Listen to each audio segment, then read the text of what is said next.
کیا جس چیز کی انسان آرزو کرتا ہے وہ اسے ضرور ملتی ہے؟ سو آخرت اور دنیا تو اللہ ہی کے ہاتھ میں ہے، اور آسمانوں میں بہت سے فرشتے ہیں جن کی سفارش کچھ بھی فائدہ نہیں دیتی مگر اس وقت کہ اللہ جس کے لیے چاہے اجازت بخشے اور سفارش پسند بھی کرے۔ جو لوگ آخرت پر ایمان نہیں لاتے وہ فرشتوں کو لڑکیوں کے نام سے موسوم کرتے ہیں، حالانکہ ان کو اس کی کچھ خبر نہیں۔ وہ صرف خیال و گمان پر چلتے ہیں، جبکہ خیال و گمان حق کے مقابلے میں کچھ کام نہیں آتا۔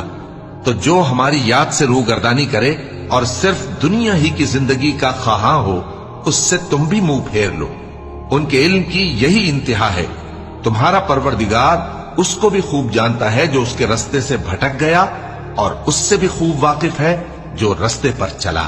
اور جو کچھ آسمانوں میں ہے اور جو کچھ زمین میں ہے سب اللہ ہی کا ہے، اور اس نے خلقت کو اس لیے پیدا کیا ہے کہ جن لوگوں نے برے کام کیے ان کو ان کے اعمال کا بدلہ دے۔